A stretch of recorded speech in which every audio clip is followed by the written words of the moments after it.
Hi, I'm Ingrid. Welcome to my little corner of calm.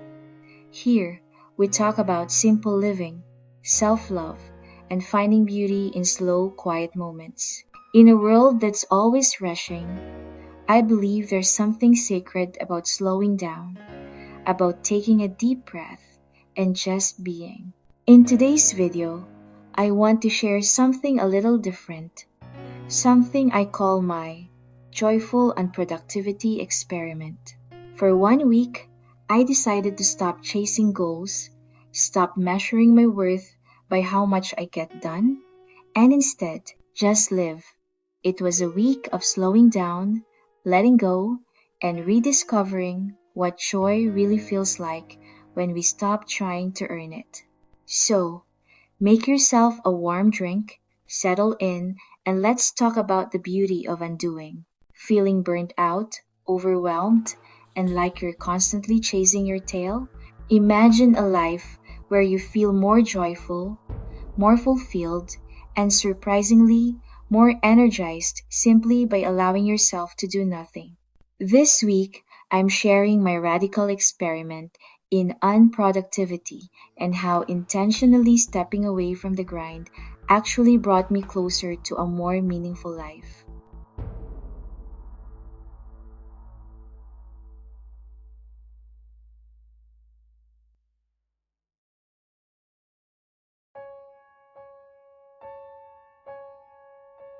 I've always been someone who loves to do, to check off lists, to keep moving, to feel accomplished. But lately, I've been tired. Not the kind of tired sleep can fix the kind that comes from constantly needing to be productive. So, I decided to try something radical, something that felt almost rebellious in a world obsessed with doing more. I called it my joyful unproductivity experiment. 1 week of slowing down, saying no to guilt, and choosing joy over output. A week of undoing. The first 2 days felt strange. I kept reaching for my phone.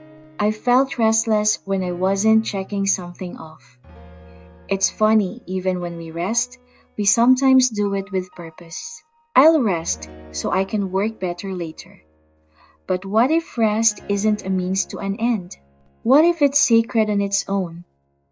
I tried to just be. I sat with my coffee longer, watched the light change on the walls. The silence was uncomfortable at first, but then it started to feel like peace.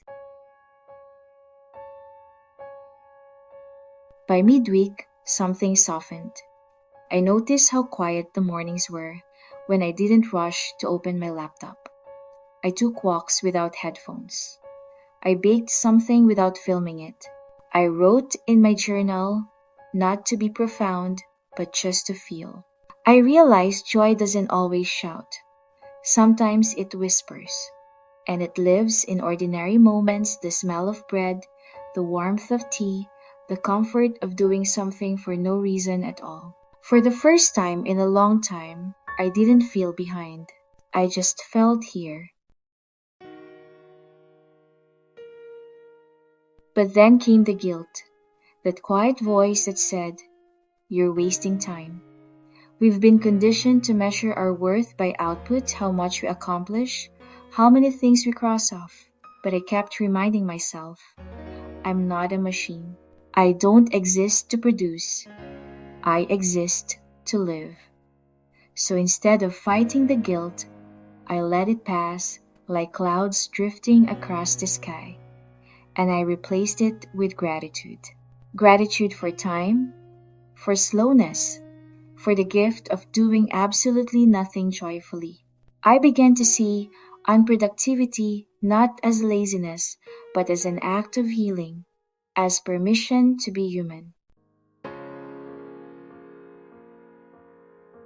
By the end of the week, I noticed something unexpected. I felt lighter, calmer. My thoughts were clearer, my creativity softer but deeper. I realized that slowing down doesn't take away from life, it adds depth to it. that maybe the most productive thing I did this week was stop trying so hard to be productive. Sometimes, joy finds us only when we stop chasing it. So, this was my joyful unproductivity experiment, a week of undoing. A reminder that slowing down isn't failure, it's freedom. Maybe you don't need to do more this week. Maybe you just need to be softly, slowly, joyfully, because sometimes the quietest days bring the loudest healing.